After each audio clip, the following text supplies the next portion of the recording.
Muy buenos días, amados hermanos. Es un enorme placer el poder estar con ustedes nuevamente esta mañana y el poder compartir con ustedes la palabra del Señor. Siempre es una bendición muy grande el poder estar delante de la palabra de Dios y el estar siempre en la casa de Dios con nuestros hermanos. Y roguemos, mis hermanos, en oración que sea el Señor quien nos guíe en esta mañana, que Él nos hable a través de su palabra y que podamos entender aquellas cosas que el Señor tiene para nosotros. Vamos a orar, mis hermanos, para poder iniciar en esta mañana la prédica de hoy. Bendito Señor y Padre eterno, te agradecemos por tus bondades, oh Dios, por tu misericordia, por tu infinito amor. Gracias realmente porque tú nos has unido como un cuerpo en Cristo Jesús y por la obra que estás realizando en nosotros. Gracias porque cada día estás añadiendo a aquellos que han de ser salvos, Padre, a tu iglesia, y porque vemos tu mano poderosa de misericordia siempre sobre nosotros. Gracias porque nos estás guiando en todo, Señor, en la predicación del Evangelio, y también, Padre, por tu ayuda en la construcción del templo, Señor. Ayúdanos, Padre, a siempre vivir para tu gloria, para honrarte a ti, Señor, y que todas nuestras vidas, Señor, sean dignas de ti y te glorifiquen, Señor. Permítenos también el día de hoy, a través de tu palabra, el ser guiados por ti, por tu Espíritu Santo, y háblanos hoy a través de tu palabra. Háblanos hoy a través de la Escritura. Te lo rogamos, bendito Señor, y te agradecemos también porque tu nombre es exaltado, Padre Santo, en las distintas iglesias, y porque tú eres glorificado, Señor, también con nuestros hermanos, Señor, que alaban tu nombre. Te agradecemos por todo lo que tú haces, oh Padre, en el bendito y santo nombre de Cristo Jesús. Amén. Mis amados hermanos, como saben, tuve el privilegio de poder estar con ustedes hace ya bastante tiempo, hace ya un poco más de un mes, y estuvimos viendo juntos un tema sobre la vida cristiana.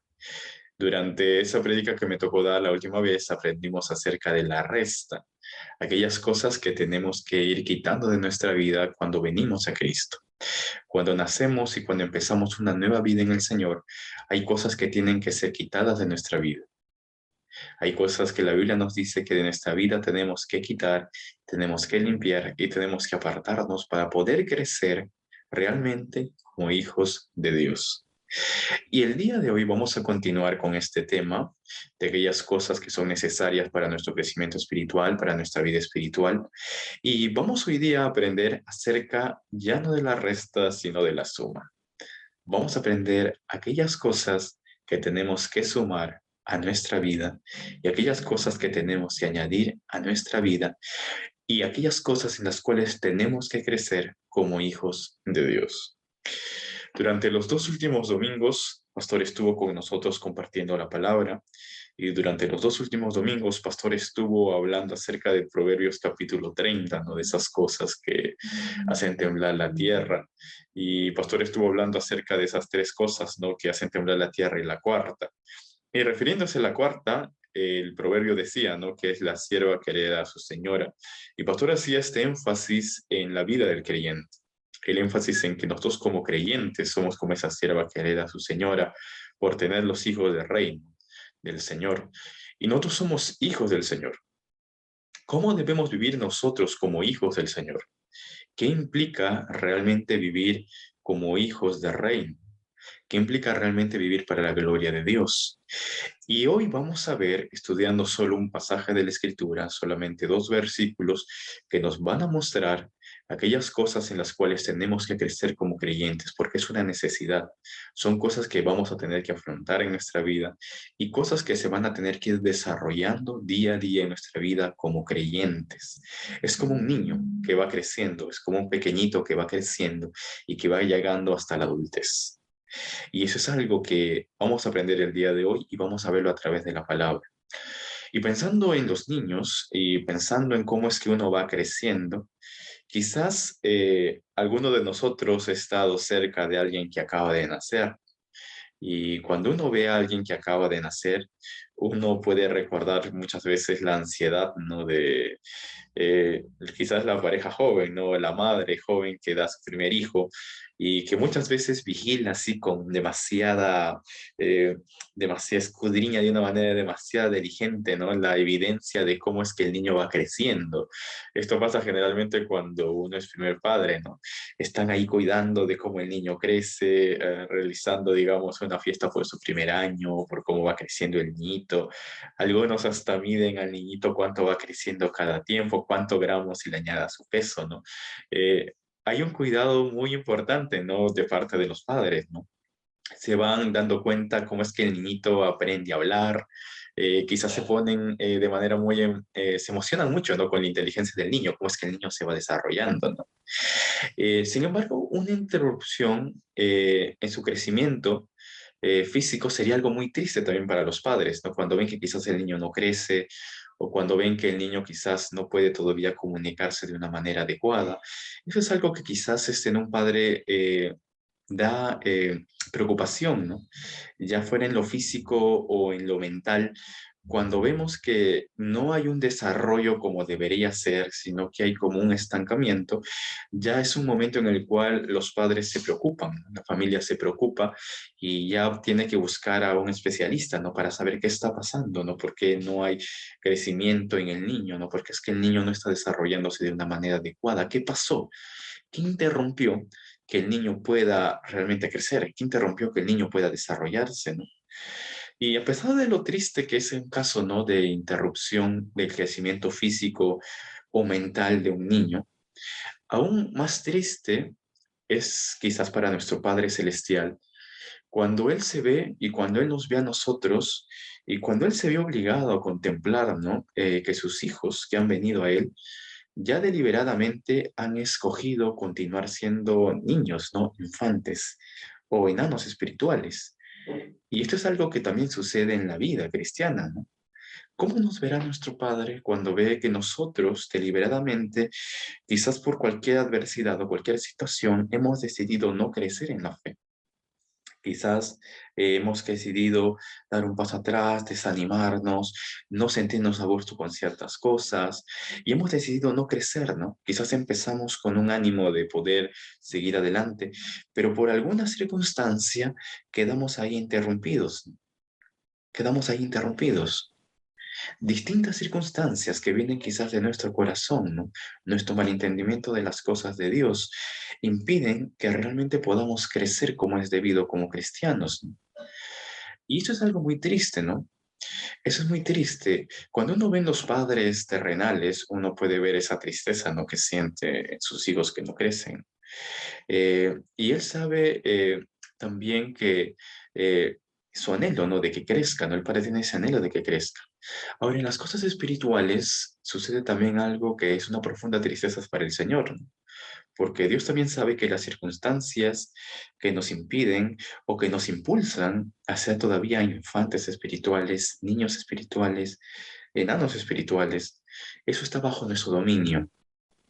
Son cosas que realmente pueden ser quitadas de nuestra vida y que dependen mucho también de nuestro acercamiento a Dios, de nuestra confianza en el Señor y que podemos recuperar también este crecimiento espiritual y continuarlo a través de toda la vida si realmente deseamos crecer. Dios sabe que esto es posible. Dios sabe que se puede hacer. Dios sabe que ese crecimiento y esa vida de Cristo puede ser dada en nosotros. Y es más, esa es su voluntad, ¿no?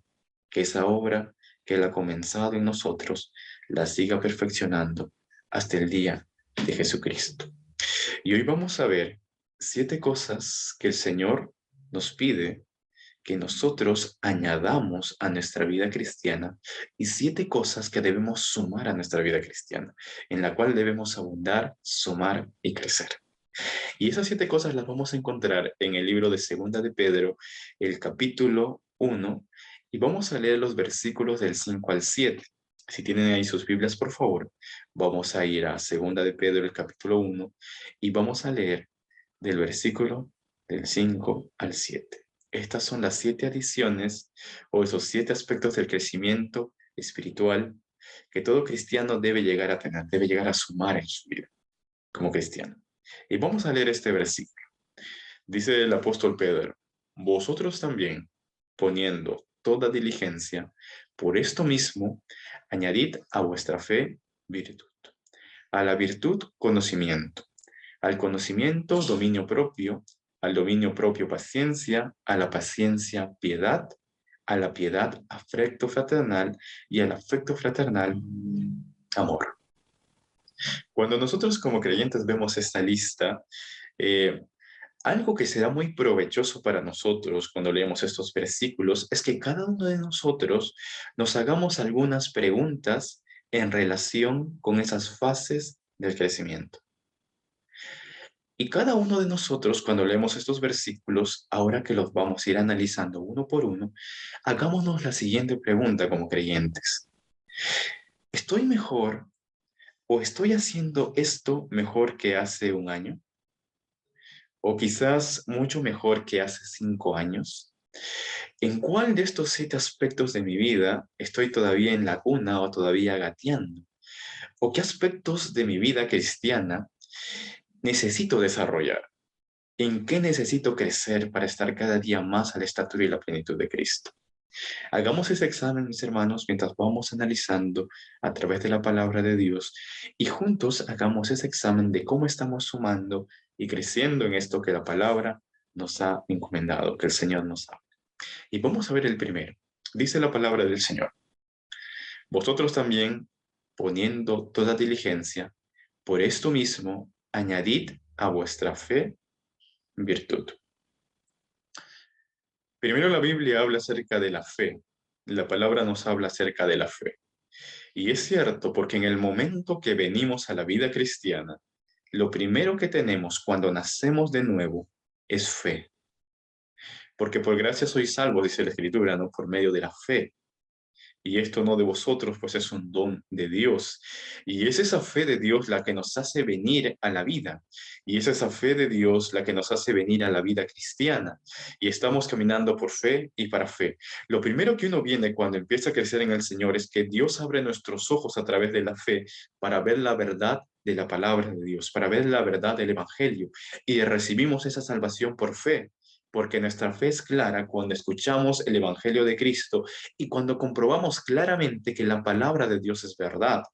En muchos, quizás esta fe tomó mucho tiempo.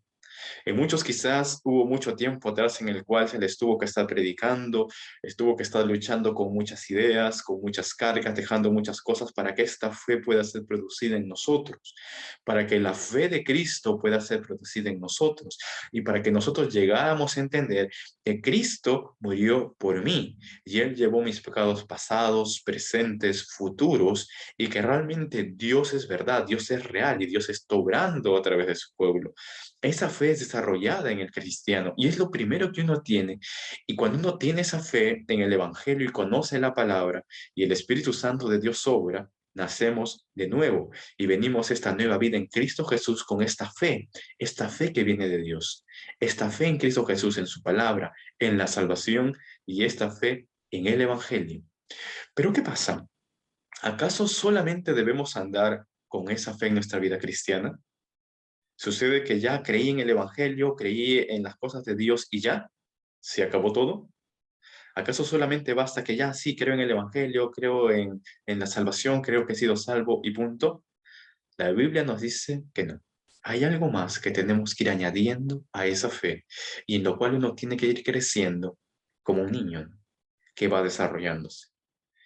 Empezamos a la vida con esa fe y es como que nacemos como unos niños pequeños. Pero inmediatamente el verdadero creyente empieza a sentir y empieza a tener la necesidad de algo más y de vivir para la gloria de Dios. Y es ahí donde el apóstol Pedro nos dice lo siguiente. Tienen ya esa fe, ¿verdad? Tienen ya esa fe de la vida. Han venido a la vida, han nacido de nuevo. Pero añadan, sumen a esa fe virtud. Sumen esa fe virtud. Se nos pide que agreguemos a nuestra fe la virtud. Y esta palabra es bastante importante y esta palabra es una palabra muy clara en la vida cristiana. ¿Qué es la virtud? Es la pregunta. Hablamos nosotros a veces de una persona muy virtuosa, quizás ya en nuestro contexto enfocado de una persona que tiene muchos talentos o quizás muchos dones, o quizás es una persona muy cordial, ¿no? O muy hábil en lo que hace. Pero cuando vemos la connotación en la Biblia, en este texto, ¿qué es la palabra virtud? Virtud. Literalmente, cuando vemos en este texto, en el original, escrito en griego, la palabra que utiliza aquí el apóstol para que traducimos como virtud es la palabra arete. Arete significa literalmente en el griego valor. o excelencia también se puede entender. Pero va enfocada más con esa excelencia en el valor, en una batalla, en el mantenerse firme y fuerte. Eso es lo que significa virtud en el texto. Eso es lo que significa virtud en esta palabra. Y por eso en el español nuestra palabra virtud también se traduce o viene etimológicamente de la palabra virtus, que es una palabra latina, ¿no? Que el significado literal o el principal significado también es justamente, al igual que el griego, fortaleza. Fortaleza. Por lo tanto, lo que el Señor nos está diciendo en este primer texto que tenemos que añadir a nuestra vida es fortaleza y valor. Mis hermanos, añadan a su fe valor y fortaleza. Muchas veces uno puede empezar con esa fe, una fe así, con mucho ánimo, con muchas ganas de seguir al Señor y esa fe de que el Señor nos ha salvado y todo ello. Pero el Señor dice, espera un momento y añade a esa fe que tú tienes fortaleza. ¿Qué tan fuerte es tu fe? Añade a tu fe fortaleza. Tienes que fortalecer tu fe. Tú necesitas virtud. Tú necesitas esa fortaleza y ese valor que es necesario en la vida de un cristiano. ¿Y esto por qué, mis hermanos? Porque es que el Señor nos manda a añadir fortaleza a nuestra fe. En la vida cristiana, cuando venimos al Señor, por la gracia de Dios, realmente podemos estar en Cristo y en Él tenemos victoria. Pero hay algo que el Señor Jesucristo dejó también muy claro en nuestra vida. Hay algo que el Señor Jesucristo nos dio a notar. Y ustedes recordarán que Él, hablando a sus discípulos, Él dijo, en este mundo tendréis aflicción, pero confiad en mí, porque yo he vencido al mundo. Mucha gente viene a la vida cristiana y piensa que sencillamente una idea de que cuando uno viene a Cristo, como que todas las cosas se solucionan y todo es simplemente paz y amor, y uno anda por un camino así tranquilo, pero la Biblia nos dice todo lo contrario, que el camino es estrecho, la puerta es angosta, que lleva a la vida, y pocos son los que la hallan. Cristo ya dejó claro que en este mundo tendremos aflicción y lucha. ¿Por qué, mis hermanos? Porque en este mundo, aún caído, todo se opone a las cosas de Dios. Satanás, el enemigo de nuestras almas, está aquí en este mundo, y Satanás, el enemigo de nuestras almas, está ahí siempre como león rugiente buscando a quien devorar. La Biblia nos deja claro de esta verdad. La Biblia nos deja clara esta verdad. Tú has venido a Cristo y gloria a Dios porque la Biblia dice que hay fiesta en los cielos cuando un pecador se arrepiente.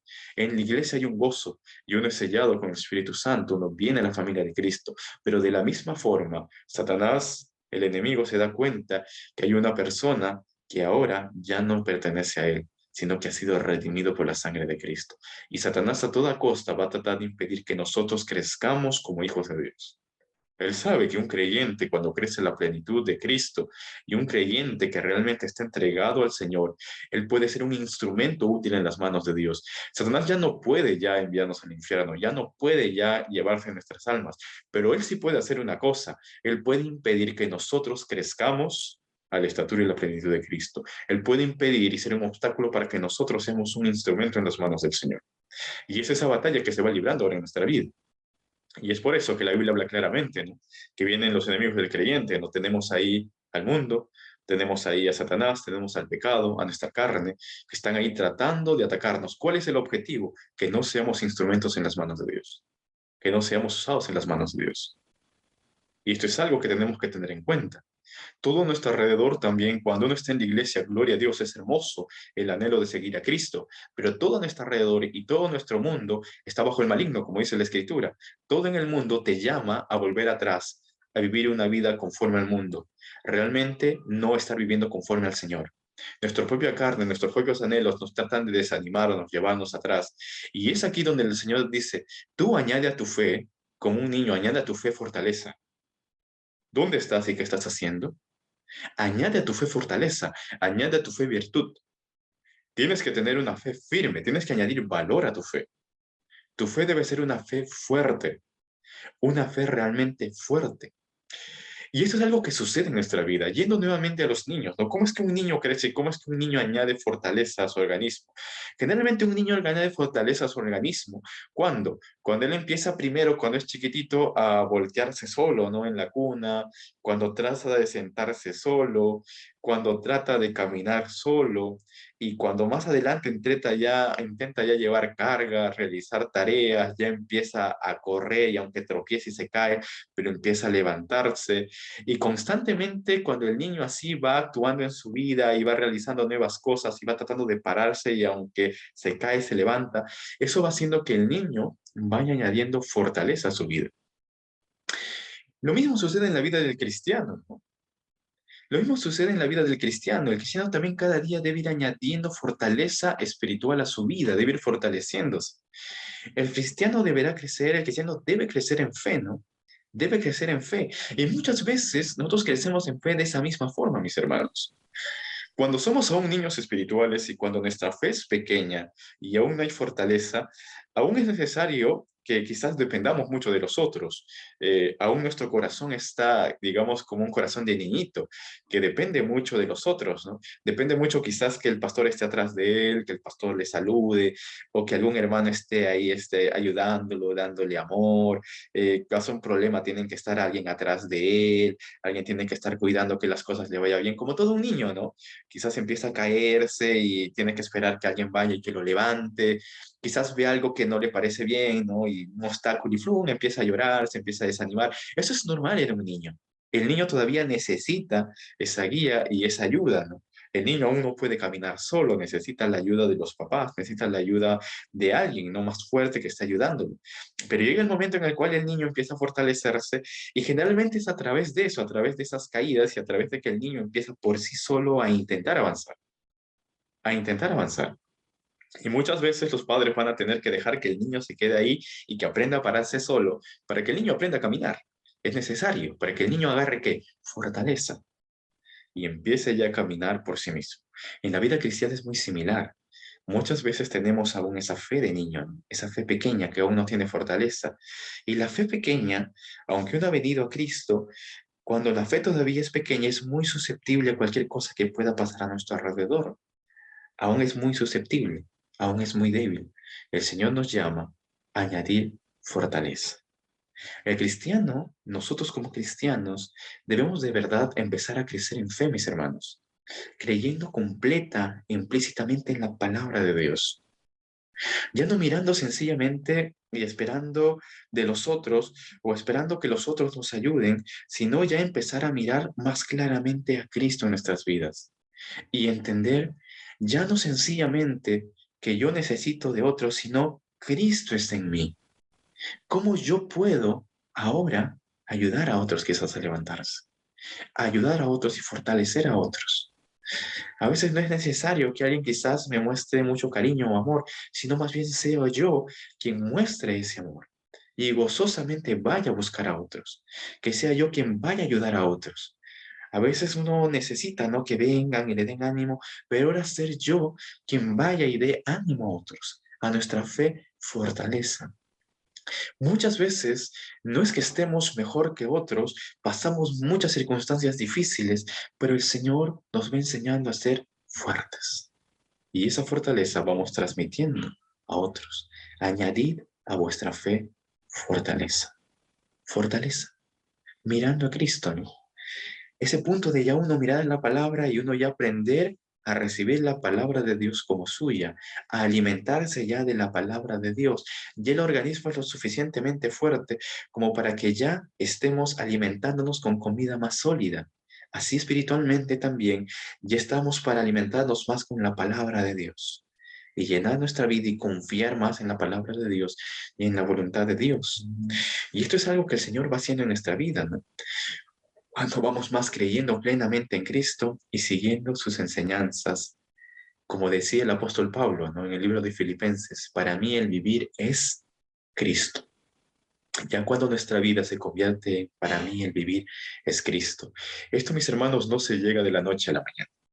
Es algo que el Señor va haciendo en nuestra vida. Y es por eso que el Señor permite muchas veces que en nuestra vida haya prueba, porque la prueba nos va a ayudar a fortalecernos en nuestra vida. carácter probado y fortaleza vienen a través de la fe. Y algo maravilloso en el Señor es que Él no nos prueba más allá de lo que podemos resistir. ¿Qué está haciendo el Señor en ese momento? ¿Por qué no nos prueba más allá de lo que podemos resistir? Literalmente Él está probando nuestra resistencia. ¿Para qué? Para añadirnos más virtud, para añadirnos más fuerza, mis hermanos. ¿Cómo nos encontramos en este momento? ¿Cómo nos encontramos en nuestra virtud? Quizás en algún momento hemos estado en la fe, pero por alguna circunstancia a nuestro alrededor hemos dejado que nuestra fe aún de niño tambalee y caiga. El Señor nos dice, no, añade esa fe virtud, añade esa fe virtud, realmente añade esa fe virtud. Tú sabes que la palabra de Dios o que la fe en la palabra de Dios y en la palabra de Jesucristo y en la guía del Espíritu Santo es algo que necesitamos. ¿Y cómo estamos en eso ahora? ¿Cómo estamos en nuestra fe en el Señor? ¿Cómo estamos en nuestro crecimiento en la palabra? ¿Cómo estamos en nuestra relación con Jesucristo y en el Espíritu Santo? ¿Podemos decir que es más fuerte y más firme que cuando creímos en un principio? ¿Podemos decir que es más estable, que ha crecido más y que ahora tiene más fortaleza que cuando creímos en un principio, que cuando empezamos en un principio? Esto es muy importante tenerlo en cuenta, mis hermanos, hacernos esa pregunta. ¿Cómo se encuentra ahora nuestra fe? Hay otra clase de fortaleza espiritual, ¿no? Que debe aparecer también como evidencia del crecimiento en la vida del cristiano. Realmente el cristiano deberá ser más poderoso también en el conocimiento de la palabra de Dios. Y esto es algo como consecuencia también de la frecuente lectura de la palabra, ¿no? Y esta frecuente lectura de la palabra tiene que también traducirse, ¿no? Victoriosamente en nuestra propia vida, en algo que se está aplicando en nuestra propia vida. Nosotros también como cristianos debemos ser más firmes, más fuertes en oración. Nuestro corazón debe estar más enfocado en orar los unos por los otros. Quizás cuando uno empieza es difícil orar, pero ya cuando uno va creciendo tiene que ir fortaleciéndose más en la oración. Y esto es importante en la vida cristiana. También uno va creciendo más poderoso en sus convicciones, ¿no? En sus convicciones. Quizás uno en principio tiene más emociones, pero ya Dios va fortaleciendo no solo las emociones, sino las convicciones. Uno ya no se guía solo por emoción, sino por la convicción en Cristo Jesús. Uno es más poderoso en eso, ¿no? Uno tiene también más fuerza en su deseo de adorar, en su deseo de servir. Tiene más fuerza y más pasión por la predicación, por las almas perdidas, ¿no? Y tiene más fuerza en su habilidad, ¿no? Para realmente poder apoyar a los otros creyentes en la comunión, poder compartir las cosas de Cristo con otros hermanos. Estas cosas se van evidenciando en nuestras vidas, mis hermanos, cuando vamos creciendo en Él. Y el Señor nos llama a tener esta virtud y a tener esta victoria en virtud. ¿Cómo se compara, mi hermano, mis hermanos, su fortaleza espiritual con la del año pasado? ¿Cómo se compara tu fortaleza espiritual ahora con la que iniciaron ustedes en su vida cristiana cuando conocieron por primera vez el Evangelio y tuvieron esa fe? ¿Qué tanta virtud han estado añadiendo ahora a su vida? Esto es algo que tenemos que entender. Esto es algo que tenemos que tomar en cuenta, mis hermanos, y que tenemos que sumar a nuestra vida. Virtud. ¿Eres capaz ya ahora, quizás que cuando tienes ya más tiempo en la fe, eres ya capaz ahora de mantenerte solo y caminar solo en tu vida cristiana? ¿O aún dependes grandemente de otros para tu guía y fortaleza? ¿Estás haciendo progresos para el día cuando serás lo suficientemente fuerte para que des fortaleza a otros? Es una pregunta que tenemos que hacernos como creyentes. Añadida a nuestra fe, dice la palabra, virtud y fortaleza. Y esto nos lleva, mis hermanos, a nuestro siguiente punto. El siguiente punto en el versículo de hoy dice, añadid a la virtud conocimiento. Conocimiento. Este segundo en la lista de adiciones espirituales que tenemos que añadir a la fe es el conocimiento.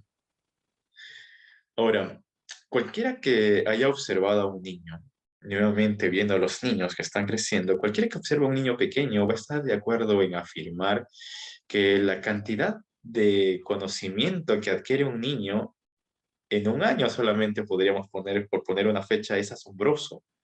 Y en 5 años es fenomenal. En realidad, el conocimiento de un niño aprende de una manera exponencial. No sé si ustedes se han dado cuenta de eso. En un momento empieza a hablar y de repente uno va viendo cómo es que el niño va llenando conocimiento tanto que nos sorprende de una manera increíble. ¿En qué momento aprendió todo lo que sabe el niño? Muchas veces es curioso ver que los niños son más hábiles a veces en aprender cosas, por ejemplo, de tecnología, ¿no? Que ya ni el papá lo sabe, pero el niño ya lo domina. ¿En qué momento aprendió tantas cosas, no? ¿En qué momento él tuvo tanto conocimiento? La pregunta es, ¿por qué es que el niño adquiere tanto conocimiento? ¿Por qué es que el niño adquiere tanto conocimiento?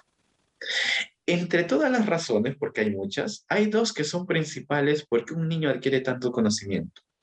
La primera razón es porque el niño tiene deseos de aprender. El niño es curioso por naturaleza y tiene deseo de aprender. Y llega ese momento quizás en la vida de un niño en que quizás uno ve que le pregunta de todo, ¿no? ¿Por qué? ¿Por qué? ¿Cómo? ¿Por qué? ¿Qué es esto? ¿Por qué? Porque tiene un deseo de aprender. Todo niño tiene deseo de aprender. Y la segunda cosa por la cual el niño crece mucho en conocimiento es porque hace un esfuerzo por aprender. Eso ustedes se van a dar cuenta en los niños. El niño no se queda satisfecho con una pregunta superficial. El niño quiere más. El niño quiere aprender más y hace el esfuerzo por conocer, ¿no? Yo recuerdo cuando era niño, a mí no me duraban los juguetes más de un día, ¿no? Porque yo quería en mi curiosidad saber cómo funcionaba el juguete, así que yo paraba desarmando mis juguetes. Yo era de esos niños que desarmaban las cosas, así que regalarme juguetes no era algo muy bueno. Al final me regalaron esos cubos de Playboy, ¿no? Para que construya mis propios juguetes, porque la verdad regalarme juguetes ya hechos era algo malo para mí porque los paraba destruyendo. ¿Y esto por qué? Porque tenía esa curiosidad, quería saber cómo funcionaba, ¿no? Quería saber cómo es que se daban las cosas y hasta hacía el esfuerzo, ¿no? De aprender a desarmar cosas y volverlas a armar para tratar de saber cómo funcionaba. Y eso es algo que uno ve en un niño, ¿no? Esas dos características.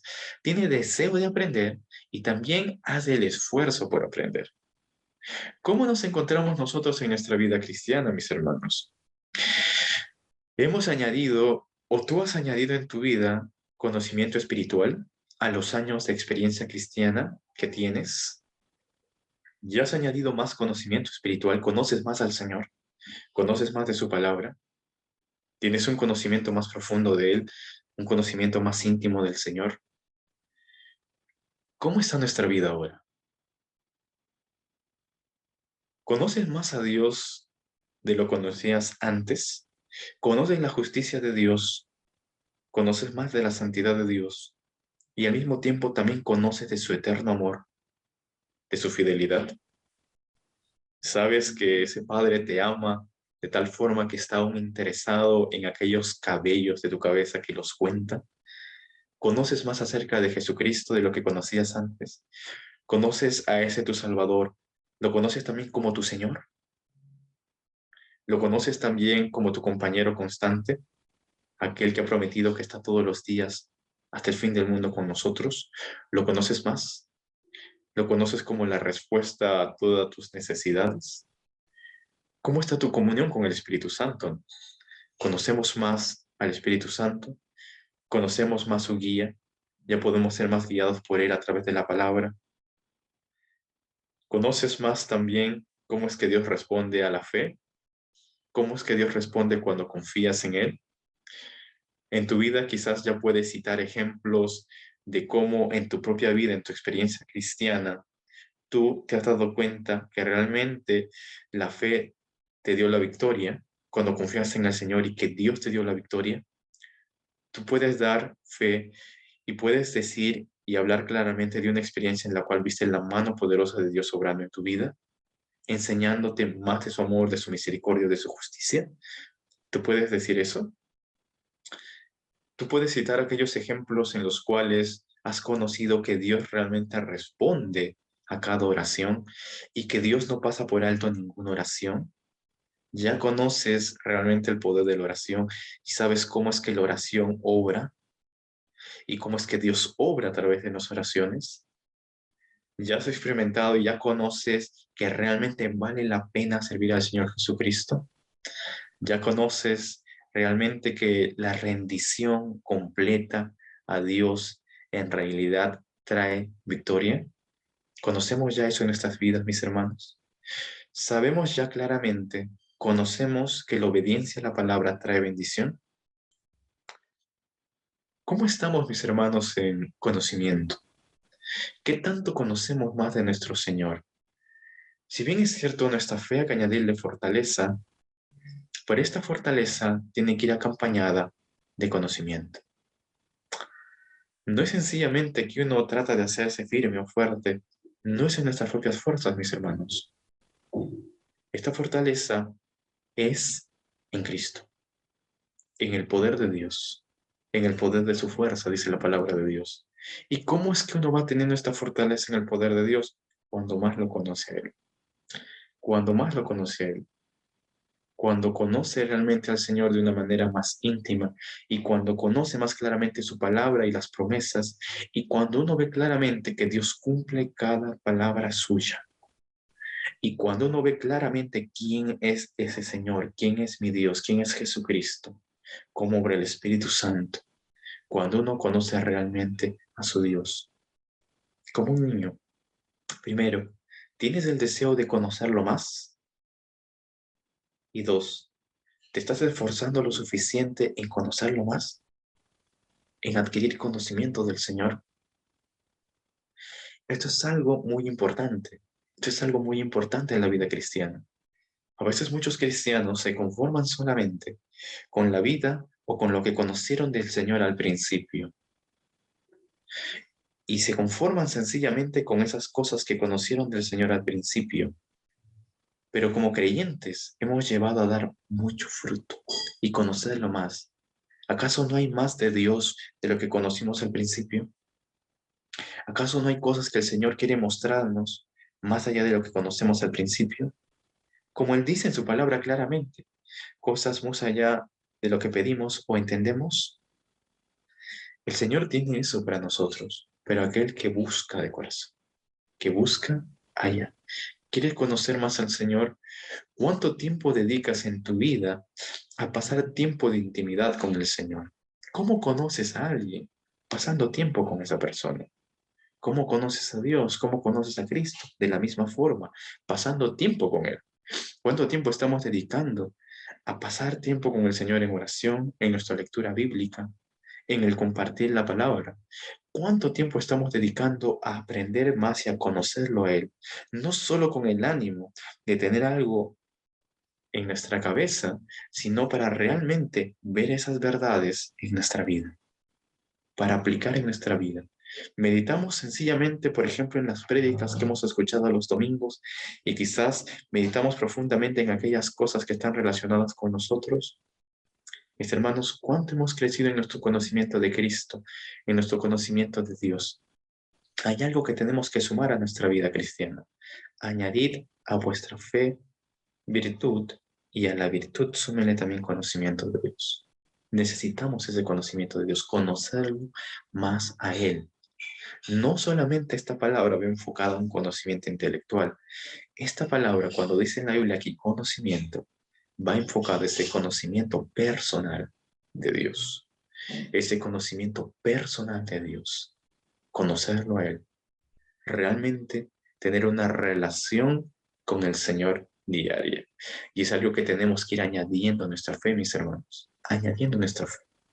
Es muy importante.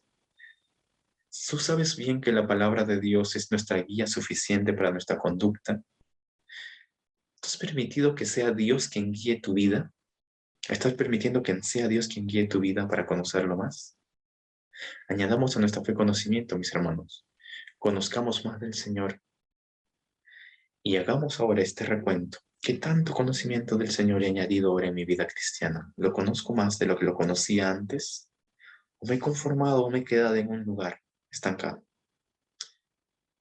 Pongamos esto, mis hermanos, y sumemos a nuestra fe virtud y a nuestra virtud sumemos este conocimiento del Señor. Lo cual va unido muy claramente a otra virtud o a otra característica que tenemos que añadir a nuestra fe. Hay otra característica que el cristiano tiene que añadir a su fe. Y dice la Escritura, yendo a nuestro texto, al conocimiento, añádenle dominio propio. El dominio propio de cada parte de nuestra vida, ¿no? Es lo que nos dice el Señor. Ese dominio propio tiene que estar en cada parte de nuestra vida. Como diría Salomón, ¿no? En sus proverbios, ¿no? Es más grande aquel que se domina a sí mismo que el que conquista una ciudad. Es muy difícil, mis hermanos, el adquirir dominio propio. Es muy difícil el poder dominarnos a nosotros mismos. O más exactamente, ¿no? Que nuestra vida sea sometida a Cristo. Esto es muy difícil en la vida del creyente y es una cosa que el creyente tiene que desarrollar, es algo que el Señor tiene que desarrollar. Realmente el someter nuestra vida a Cristo no es algo sencillo. Siempre nuestra carne, nuestro orgullo, nuestros pensamientos van a tratar de luchar con someter nuestra vida al Señor. Nuestras emociones van a tratar de responder primero antes de ellas someterse a Cristo, de obtener este dominio propio. Yendo nuevamente a un niño que está creciendo, los niños carecen de razonamiento. Cuando un niño es aún muy pequeño, carece de razonamiento. Uno no puede razonar con un niño. El niño tiene su forma de ver y por ende el niño demuestra poco dominio propio en áreas de su vida. El niño simplemente expresa aquello que siente. Y para él no es ningún problema ponerse a llorar en un montón de gente, hacer una pataleta, y si no ha sido guiado a disciplina, el niño va a querer hacer lo que quiere sin importarle. ¿Por qué? Porque no tiene un dominio propio y no tiene esa capacidad de razonamiento, de entender todavía las consecuencias de las cosas que está haciendo o cómo eso afecta a los demás. El niño sencillamente está centrado en sí mismo aún. El niño, como dicen, es el centro de su propio universo, ¿no? Y todo gira alrededor de él y todavía no tiene la capacidad de ver más allá de él. No tiene esta capacidad de razonamiento que tenemos nosotros cuando vamos creciendo, o que deberíamos tener.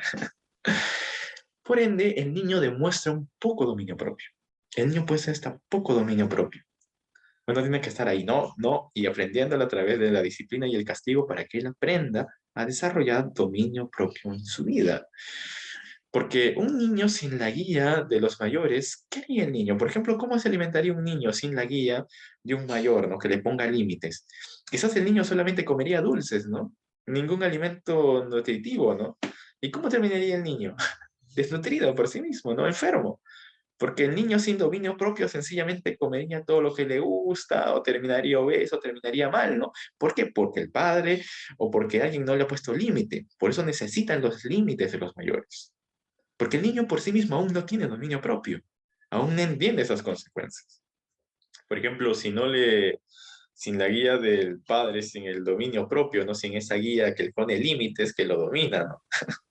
El niño, por ejemplo, no se iría a dormir, ¿no? El niño quedaría hasta tarde, quizás viendo la televisión, jugando, haciendo un montón de cosas, y al fin y al cabo eso afectaría su crecimiento y su desarrollo.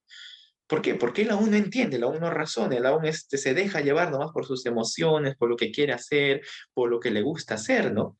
Y de verdad, si fuera por un niño, el niño no tendría nada que ver con bañarse, ¿no? Con la limpieza, con la higiene. El niño andaría todo sucio, cochino, desgreñado por la casa, porque si por él fuera, no se bañaría, ¿no? Pero necesita que esa guía y ese límite que le ponga. Tu falta de juicio es natural en un niño, ¿no? Le crea la necesidad de que se le pongan límites, ¿no? Y que los límites sean puestos por otros, porque aún no ha desarrollado, ¿no? Ese razonamiento y él es el centro de su propio universo. Aún no desarrolla ese razonamiento de las consecuencias, ¿no? Por ende, necesita que otros vengan y le pongan límites, ¿no? Que alguna persona sabia, en este caso los padres, tengan que ponerle los límites para que él pueda crecer de una manera correcta, como un árbol, ¿no? Que tiene que crecer derecho. Y hay que ponerle ahí los límites. Si se tuerce un poquito, hay que enderezarlo. Cuando es niño, ¿no? Esto es muy necesario. Y esto necesitamos todos, que se nos ponga esos límites. Es triste ver a un niño que nunca se le ha puesto límites. Después, ¿cómo nace? ¿Cómo crece? Como viene el dicho, ¿no? Árbol que nace torcido, ¿no? O que ya crece torcido, es muy difícil enderezarlo, ¿no? Por eso en estos momentos, cuando uno está creciendo, es necesario que uno sea guiado en principio, que uno sea guiado por otros. Pero ahora, esto en nuestra vida espiritual. Puede haber un momento en el cual cuando recién empezamos a la fe y empezamos a crecer, que aún necesitamos, ¿no? Que algunos nos estén controlando, nos estén guiando, nos estén llevando ahí, por favor, contrólate, tranquilo. Esas cosas, mis hermanos, no van en la vida cristiana. Te pueden decir, oh, mi hermano, por favor, tienes que dejar esas cosas, tienes que controlar esas cosas en tu vida, tienen que estar guiándolo a uno. Pero uno tiene que desarrollar ese juicio, ¿no? Como un niño, ¿no? Si el niño no desarrolla ese juicio, ese dominio propio, que lo guíe cuando sea mayor, de verdad cuando crezca va a ser profunda alarma. Y tenemos, por ejemplo, nuestras cárceles llenas de gente que no ha aprendido justamente ese dominio propio y necesita una autoridad externa que esté controlándolo. Y esto es triste también en la vida también de un creyente, ¿no? Mientras uno más crece, uno debe ser, realmente debe ser más evidente en nuestra vida que realmente estamos desarrollando ese temperamento, ¿no? Esa templanza, ese dominio propio, ese buen juicio en nuestra vida. Esto debe ser evidente en nosotros. En la vida espiritual, cuando vamos creciendo, también tenemos que aprender a desarrollar ese dominio propio, que ya no somos nosotros guiados, digamos, eh, por lo que nos da hacer nuestros propios deseos, nuestra carne, nuestras emociones solamente. Ya no somos guiados por eso, sino que aprendemos cuando empezamos a crecer a ser guiados por el Espíritu Santo, a través de la palabra de Dios, por la guía de Cristo Jesús. Aprendemos ya a someter nuestra vida a Cristo. Aprendemos ya a decir no. Y no es como un niño, ¿no? Que alguien le tiene que estar diciendo. No te tiene que estar ahí ya tanto atrás el pastor tuyo, el hermano tuyo, el líder tuyo, diciéndote un montón de cosas. No, sino que uno aprende en su día por el Espíritu Santo a tener dominio propio, a ser guiado en el cristiano por el Espíritu Santo. Mansedumbre es otra palabra que va muy conectada con el dominio propio. La mansedumbre es el guiado por Dios. Y de verdad, cuando uno ve el dominio propio aplicado en la vida de un cristiano, cuando uno ve el dominio propio aplicado en la personalidad del cristiano, esto significa básicamente, o esto debe significar básicamente, que Cristo es quien domina su vida en virtud de la redención completa del cristiano. Que Cristo domina su vida porque el cristiano ha sido redimido por él. Ahora viene a la familia de él. Y porque el cristiano también aprende a rendir su vida por completo a él. Decimos que Cristo es nuestro Salvador, pero recuerden que Cristo no es solo nuestro Salvador, sino también es nuestro Señor. Él es nuestro Señor.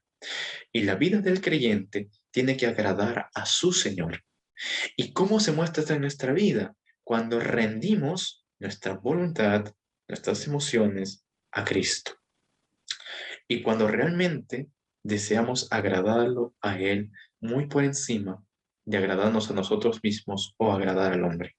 Cuando decimos agradar a Cristo, el dominio propio. Y de verdad eso sucede en la vida cristiana. Cuando el cristiano permite que Cristo sea quien dirige su vida y refrene cualquier parte de su vida que tienda a desviarse, el cristiano empieza a crecer en dominio propio. Cristo empieza a dirigir nuestro pensar, nuestro hablar, nuestras emociones, nuestras actitudes, nuestros apetitos, toda área de nuestra vida va siendo guiada por Dios.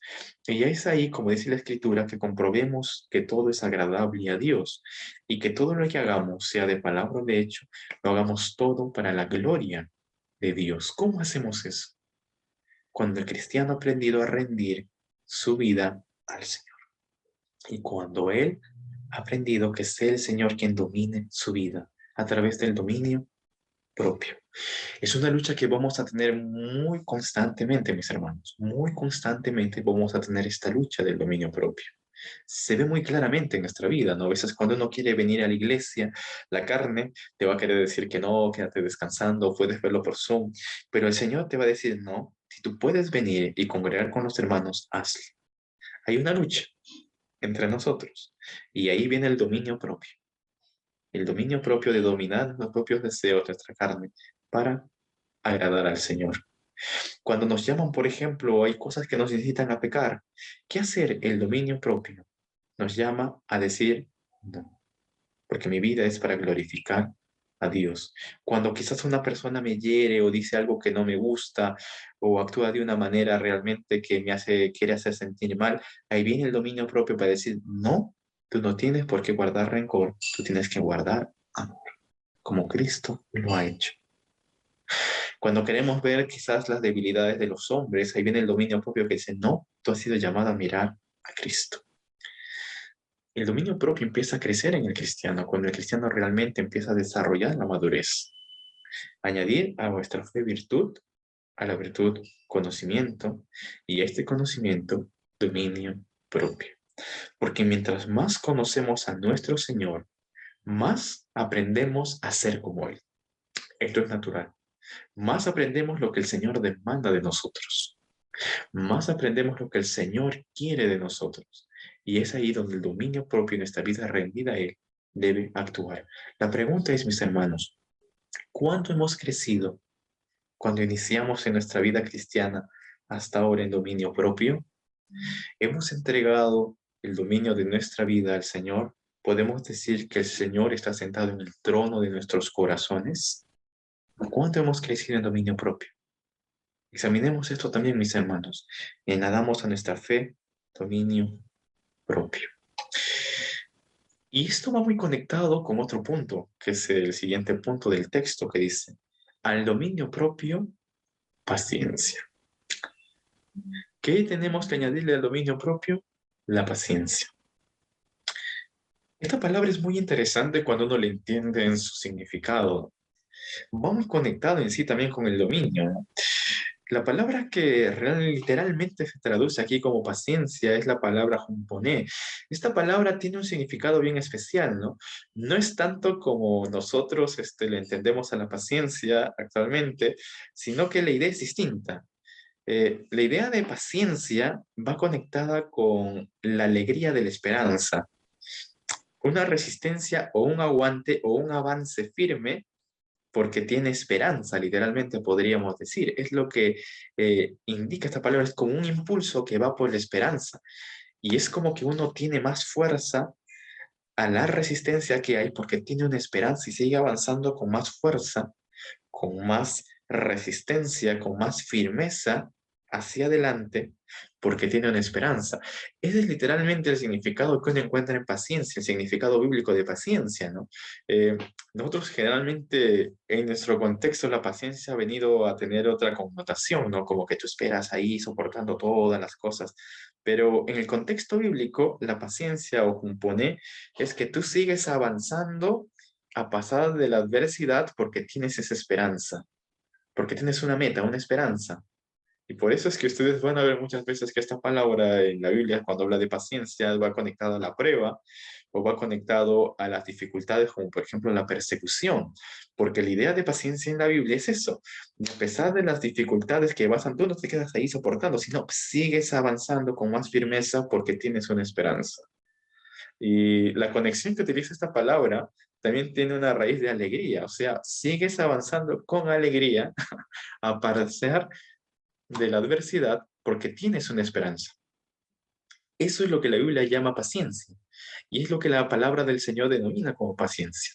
Literalmente, uno empieza a resistir y a seguir avanzando con más firmeza, con alegría y aguantando así con alegría, avanzando hacia adelante porque tiene una meta, tiene una esperanza, tiene los ojos puestos en el cristiano, en Cristo y en nuestra esperanza y en nuestra meta. Puede que pase lo que sea, pero uno no se detiene, uno sigue avanzando porque tiene esa mirada ahí y mantiene ese gozo y esa alegría en el Señor. Eso es lo que la Biblia llama paciencia, ¿no? Constancia, constantemente continuar, con constancia, no detenerse, avanzar y seguir firme. Y la paciencia, como ustedes saben, no es una virtud de niños, porque el niño por naturaleza carece de todo valor, ¿no? Y sentido del tiempo, y por lo tanto no tiene esa capacidad de esperar, ¿no? No tiene esa capacidad de desarrollar paciencia. Lo quiere todo ahora, ¿no? Lo quiere todo allá. si hay alguna adversidad del niño, algo, digamos que colma, ¿no? Que lo colma y inmediatamente debe explotar porque no hay paciencia aún en su corazón. Eso es algo que tiene que desarrollar más adelante. Esto es algo que tiene que desarrollar cuando realmente vaya madurando. Es natural, ¿no? Sin embargo, a medida que crece, normalmente va a aprender paciencia, ¿no? Va a entender ya en el sentido de sus valores lo que vale el tiempo, ¿no? Y el continuar, ¿no? En las cosas que hace y el respetar también. Y eso ya uno va capacitándolo cuando uno va creciendo con las distintas actividades en la vida, cosas que hacen en la vida, va a empezar ya a aprender a tener calma, ¿no? En las distintas circunstancias y a mantenerse constante, ¿no? En una circunstancia, ¿no? A poder respetar. Y cosas que anteriormente podrían haberle molestado, ¿no? O cuya demora pues habría pues enojado a un niño. Ya cuando uno crece ya no es así, porque uno ya tiene otro sentido, no tanto del tiempo, de la propiedad, de todo lo que hay a nuestro alrededor, uno ya tiene otros valores, otra capacidad. Y lo mismo cuando uno es creyente. Cuando uno es creyente, la Biblia nos dice que uno tiene que desarrollar y sumar a su fe paciencia. ¿Por qué? Porque naturalmente vamos a encontrar muchas adversidades en nuestra vida, muchas luchas, muchas circunstancias en las cuales el Señor nos va a decir, tú sigue adelante, yo estoy obrando. Tú sigue adelante, parece que algo no llega, parece que algo no sucede, tú sigue adelante porque yo estoy obrando. Tú ten confianza en mí, tú ten confianza en mí. Tú sigue firme a pesar de la adversidad. Estás pasando pruebas. Pareciera que las cosas no cambian. Tú sigue adelante con paciencia, con gozo, porque yo estoy obrando. Esto es algo que sucede en la vida del cristiano. Nuestro conocimiento le añadimos dominio propio y este dominio propio va unido a la paciencia, a la paciencia. ¿Por qué tenemos dominio propio? ¿Cómo mantenemos ese dominio propio en nuestra vida? Porque realmente sabemos que Dios está obrando. Dios es galardonador de aquellos que realmente lo obedecen. Realmente el Señor está ahí y vamos hacia una meta, hacia un objetivo. Aquel que corre, decía Pablo, no se abstiene de muchas cosas, no con tal de obtener la meta. El creyente es igual, tiene dominio propio, tiene paciencia, sigue constante, porque va hacia una meta, va hacia el Señor, tiene la mirada puesta en el galardón, como decía el apóstol Pablo. Añadida a vuestra fe paciencia. Esta paciencia, ¿qué es? Mantenerte ahí firme con gozo, avanzando, porque tú sabes en el creyente que Dios tiene el control y que Dios está obrando. Tú sabes que hay un Señor que está obrando. Tú sabes que tu Señor es fiel. ¿Lo conoces nuevamente? ¿Tienes conocimiento? ¿Tienes virtud, fortaleza para mantenerte firme ante las adversidades?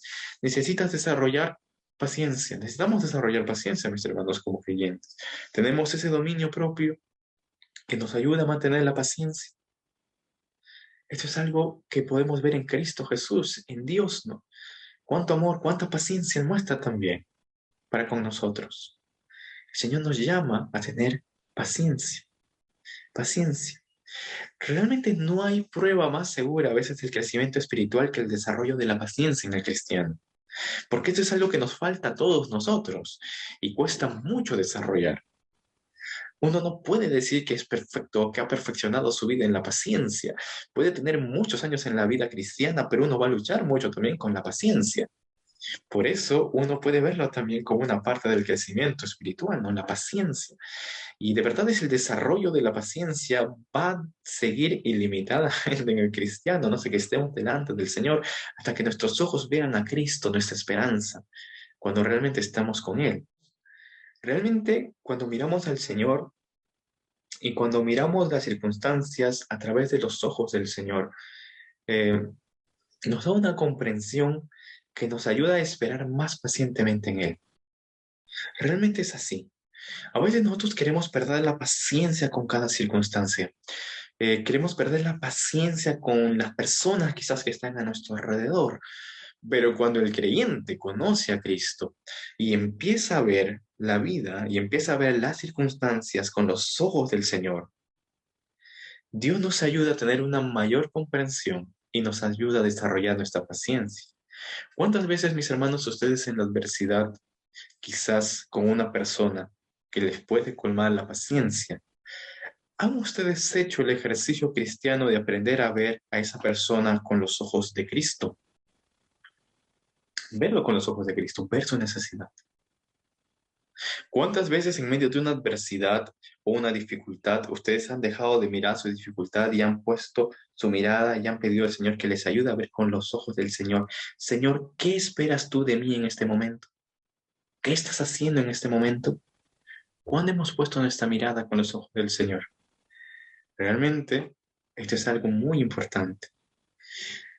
Cuando aprendamos a mirar con los ojos de Cristo a través de sus ojos cada circunstancia, realmente nos da una mayor comprensión que nos ayude a esperar más pacientemente y hace también que refrenemos nuestras mentes, por ejemplo, de condenar, nuestras lenguas de criticar. Y con esto realmente, cuando aprendemos a vivir de esa forma, llegamos a tener una vida más paciente y logramos a llegar a un punto en el cual podemos ver más que la voluntad de Dios se manifiesta, ¿no? A través de nuestra vida, ¿no? Nuestras oraciones son contestadas, podemos crecer más espiritualmente. El cristiano de verdad que da lugar, por otro lado, a la impaciencia, se perjudica a sí mismo, ¿no? Y básicamente en distintos puntos. Perjudica su mente, ¿no? Cuando el cristiano es impaciente, se llena de afán. El cristiano se agita indebidamente, ¿no? Aún puede dañar su propio cuerpo, ¿no? Cuando el cristiano se estresa y hace todo ese tipo de cosas y realmente reacciona mal, ¿no? Cuando hay falta de paciencia, ¿no? Y sobre todo espiritualmente, ¿no? Porque realmente el corazón lo va a reprobar por su falta de bondad. Necesitamos desarrollar, mis hermanos, la paciencia en nuestra vida cristiana, porque también nuestra impaciencia puede lastimar a otros, ¿no? Seriamente. Imagínense qué hubiera pasado si Cristo hubiera estallado, ¿no?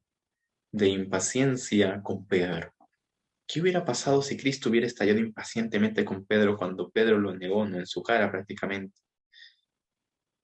¿Qué hubiera pasado con Pedro? Quizás el herido, desilusionado, se hubiera perdido, ¿no? Pero Cristo no actuó así, Cristo tuvo paciencia. Cristo lo miró con amor, a pesar de que ahí lo estaba negando. ¿Qué hubiese pasado si Cristo hubiera actuado con impaciencia cuando todos los apóstoles lo abandonaron allá en el huerto? ¿Se imaginan? ¿Y qué hubiese pasado si Cristo hubiera actuado con impaciencia cuando nosotros, a pesar de que nos predicaran, siempre nos negábamos a venir al Evangelio? ¿Dónde estaríamos ahora, mis hermanos? Debemos tener ese corazón del Señor y desarrollar y añadir a nuestra fe la paciencia.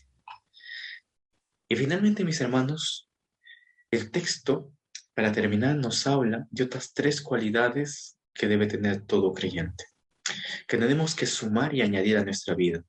Pero estas tres cualidades van juntas. Estas tres cualidades en realidad se desarrollan juntas. Es como esta última fase, ¿no? Del crecimiento espiritual. Y esta es una triada inseparable, se puede decir. ¿Por qué? Porque uno no puede adquirir la primera de las tres sin adquirir las otras dos. Esto es muy interesante en la vida cristiana, ¿no? Por eso lo conocen como la triada de la santidad, ¿no? Porque uno necesita esas tres cosas juntas en su vida. Uno no puede tenerlos por separado, siempre se van desarrollando juntas. Una cosa naturalmente te va a llevar a otra.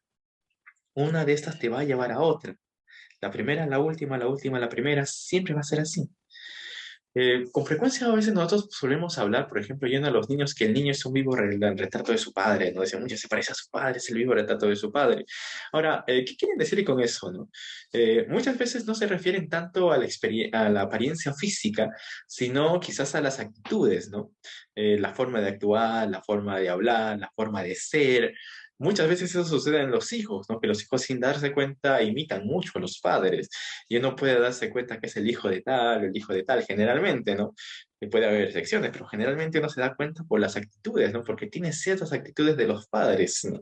Y se nota que tiene esos rasgos que vienen de su familia, ¿no? Que vienen de su crianza, que vienen de sus padres, ¿no? Y que uno puede reconocerlo como hijo de tal por la forma de actuar, por su actitud, por la forma en que es, ¿no?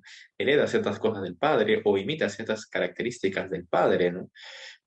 Por eso, los hijos, aunque no queramos, siempre vamos a parecernos a nuestros padres. Puede que, como dicen, no puede que nunca los escuchemos, pero siempre los vamos a imitar. Esto es algo que siempre sucede en la vida de un hijo, ¿no? Sucede siempre en un hijo. Y uno puede ver esos rasgos, ¿no? De semejanza. Ahora, yéndonos un poco a nuestra vida espiritual, durante nuestro primer tiempo de experiencia cristiana, también nosotros debemos desarrollar esas características en nuestras vidas que hace que otros conozcan a Dios a través de nosotros. ¿Qué es esto? Cuando desarrollamos esas características en nuestra vida que nos asemejan más al Señor, ¿no? Que claramente muestran que tú has estado con el Señor, ¿no? Tú has estado con Cristo, o que tú te pareces a tu Padre, ¿no? A medida que crecemos en nuestra experiencia cristiana, debemos parecernos más y más y más a nuestro Señor, en compasión, en valor, en armonía, en consagración. Todo eso poco a poco vamos desarrollando, ¿no? Más una vida cristiana. Y uno va reconociendo que este es cristiano. A veces uno no tiene que decirlo, pero alguien te ve y dice, no, tú vas a una iglesia, no, tú eres religioso, como dicen algunos, ¿no? Tú eres evangelista o haces algo, ¿no? Generalmente la gente a veces nos dice por nuestras actitudes, ¿no? Si ustedes quizás han estado viviendo por el Señor, les puede haber pasado eso en algún momento, ¿no? En que alguien le ha dicho eso, ¿no? ¿Por qué andas así, no? Tú vas a una iglesia, tú eres cristiano, tú haces algo. Generalmente sucede. ¿Por qué? Porque uno empieza a vivir esa vida cristiana y sucede inconscientemente, ¿no? En el cristiano. Y eso es porque hay un resultado, es un resultado inevitable del temor de Dios. Eso es porque realmente es un resultado inevitable del temor de Dios. Eh, Porque cuando uno realmente está andando conforme a Dios, uno trata de agradarlo y eso es algo que se ve, que se nota, ¿no? Y en realidad Dios amó tanto al hombre caído como su más preciada posesión, ¿no? Para la redención que Él envió a su Hijo Jesucristo, ¿no? Y vemos cómo es que aún Jesucristo lloró por Jerusalén, ¿no? Porque su corazón ardía de compasión por las multitudes, ¿no? Y ese amor también es algo que Dios va a poner en nosotros. Vemos cómo es que Cristo tuvo esa pasión por las multitudes y vemos cómo es que en cada hombre de Dios, Dios empezó a obrar, ¿no? Por ejemplo, como Andrés cuando se volvió un discípulo, él realmente anheló presentar a Cristo a otros, ¿no? Y él llama a Simón, no llama a Pedro, ¿no? Tan pronto como llegó al Señor. Y ese anhelo también está en nosotros de agradar a Dios, de que otros puedan conocer la palabra del Señor. Y son cosas que se van realizando en nuestra vida, ¿no? Ahora, a medida que más nos asemejamos a nuestro Padre Celestial, eh, también vamos a mirar las necesidades de las personas, primero a nuestro alrededor que necesitan salvación, nuestra familia, y también vamos viendo las necesidades de nuestros hermanos en Cristo, ¿no? De nuestros hermanos que están en medio de la iglesia. Y hay un anhelo ferviente, ¿no? Por apacentar el rebaño del Señor, ¿no? Por seguir a Dios, realmente por guiar a otros, por mostrar ese amor de Cristo, por no quedarnos quietos, sino por llevar la palabra de Dios en esta fase del crecimiento espiritual. Y hay un anhelo por llevar fruto. Y es ahí donde empiezan a manifestarse estas cualidades que empiezan a sumarse a nuestra vida. Y dice la palabra del Señor, ¿no? Realmente añadida a la virtud conocimiento, al conocimiento dominio propio, a la paciencia, piedad. Es ahí donde empieza a manifestarse esta cualidad en el creyente, empieza a sumarse esto en nuestra vida, la piedad.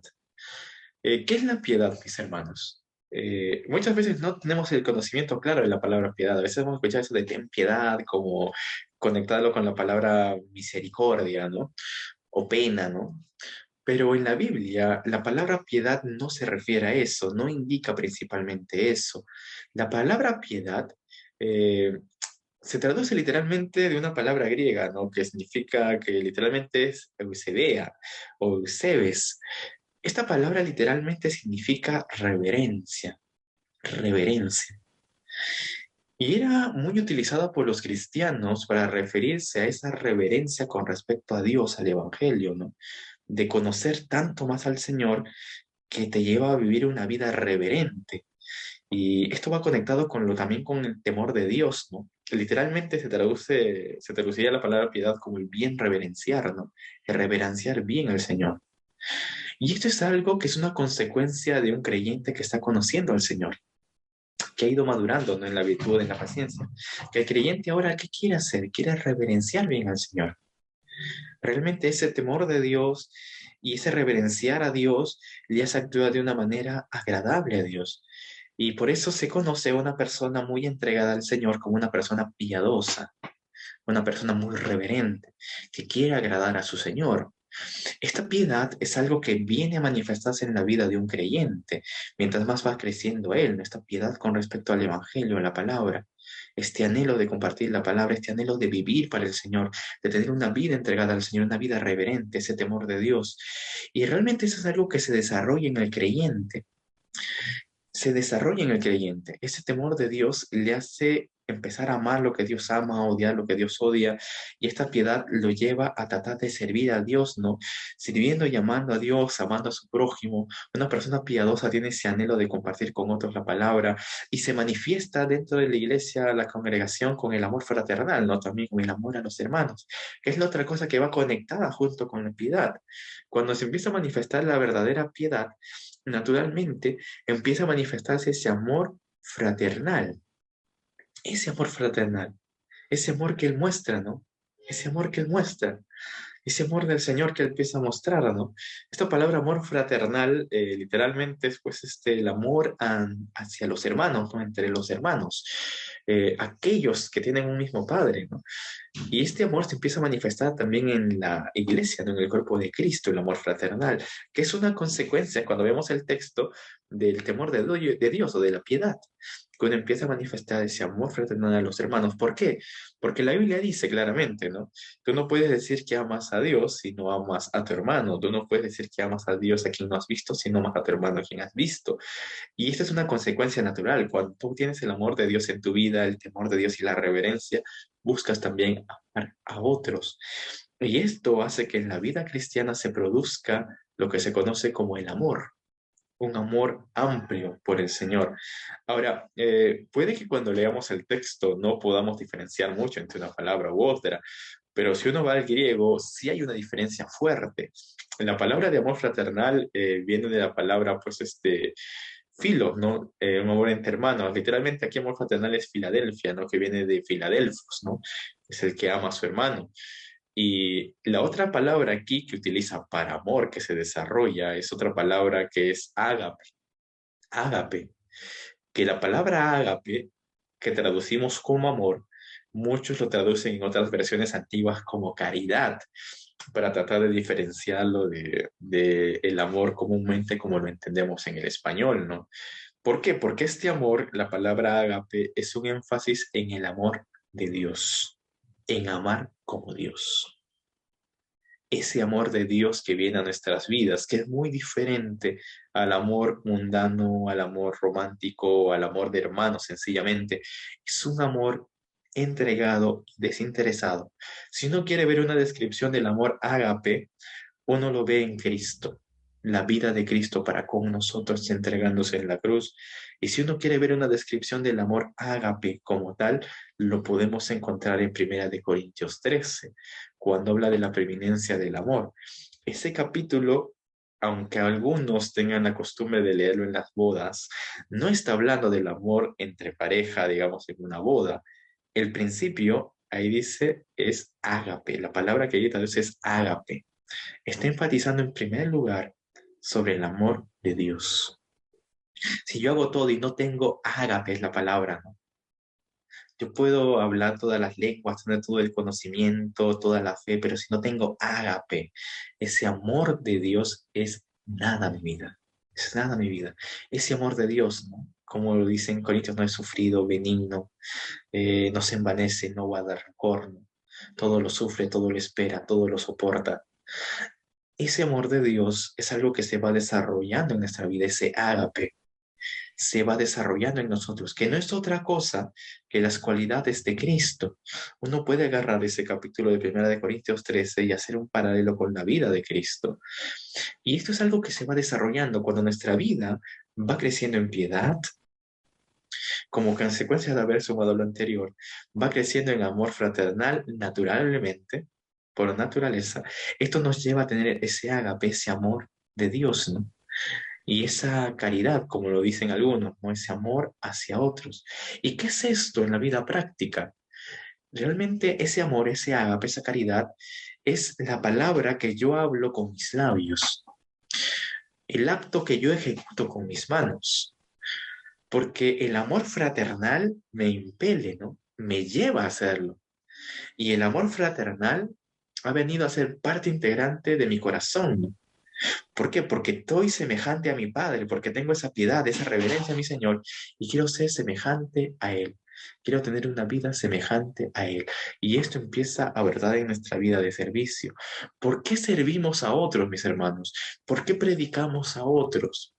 ¿Por qué nos esforzamos en vivir para el Señor? ¿Por qué anhelamos esa comunión? Es porque realmente el amor de Cristo ha sido derramado en nosotros y anhelamos reverenciar a nuestro Señor. Esto es algo por eso que está unido lo uno con lo otro. Esa piedad va unido con el amor fraternal y esto va unido con el ágape, con el amor que se manifiesta en nuestra vida. Y eso es lo que nos lleva a vivir para el Señor. ¿Para qué servimos a Dios? Porque amamos al Señor y amamos a nuestros hermanos y amamos a quien Dios ama. Amamos al mundo. No lo servimos como una obligación, ni hacemos las cosas como una obligación, sino es por amor a nuestro Señor, por amor a quienes Él ama, por amor al mundo perdido. Y empezamos a servir al Señor de esa manera. Viendo estos puntos, mis hermanos, para finalizar, a la lectura de estos versículos de segunda de Pedro 1, 5 al 7, ¿cómo estamos ahorita en nuestra vida cristiana? Mis hermanos, no, en nuestra vida, en esta tierra, no podemos desarrollar a la perfección todo esto porque es algo que el Señor va manifestando hasta el día en que estemos con Él. Pero el Señor nos llama a crecer en esto cada día. De verdad, mis hermanos, ¿cómo estamos añadiendo en la balanza del Señor peso espiritual a nuestra vida? ¿Estamos creciendo, mis hermanos? ¿Cómo estamos sumando estas cosas a nuestra vida? ¿Cómo estamos, cuando iniciamos nuestra fe, le hemos añadido la virtud necesaria? ¿Le hemos añadido el conocimiento, el dominio propio? ¿Hemos añadido la paciencia? ¿Hemos añadido, mis hermanos, esa piedad, ese amor fraternal, esa caridad? ¿Cómo estamos ahora, mis hermanos? Realmente pongámonos delante del Señor y como creyentes que estamos iniciando esta vida, tengamos esto marcado en nuestra vida y digamos, cada día tenemos que crecer más en el Señor en esto, para su gloria. Y si mantenemos en esto, como dice el versículo, Dios no nos dejará estar ociosos, sino que iremos creciendo cada día más hasta la estatura y la plenitud de Cristo. Y es mi oración, mis hermanos, que cada uno de nosotros vayamos creciendo más en fe y cada día nosotros vayamos viviendo y vayamos teniendo una vida para la gloria de Dios. Vamos a orar para terminar. Señor, te damos gracias por este tiempo, te damos gracias, Señor, por tu palabra. Padre Santo, tú conoces nuestras vidas, tú conoces nuestros corazones. Tú sabes, Señor, cuánto estamos avanzando, cuánto hemos crecido desde el momento en que tú nos llamaste. Permítenos, Señor, crecer por amor a ti, Señor. Crecer para tu gloria, Padre, en todo aquello que tú has preparado para nosotros. Que nuestra vida pueda ser una vida que dé fruto al 30, 60 y 100 por uno. Y que podamos glorificar tu nombre con todo lo que hagamos. Que podamos manifestar tu amor. Y que realmente a través de nosotros puedan verte a ti, oh Señor. Obra esa vida en nosotros, Señor, te lo rogamos de corazón. Añade a nuestra vida todo eso que necesitamos y permítenos, Señor, caminar en ti. Gracias por la obra que estás comenzando en nosotros. Y ayúdanos a entender, Padre, con claridad aquellas cosas de las cuales tú pides de nosotros. Y aquellas cosas, Señor, que tú anhelas en las que crezcamos. Y que tengamos ese anhelo de crecer en ellos, Señor, para gloria tuya. Te lo rogamos, oh Padre. Y te alabamos en el bendito y santo nombre de Cristo Jesús. Amén. Que el Señor nos bendiga, mis hermanos. Hasta aquí con la palabra de hoy.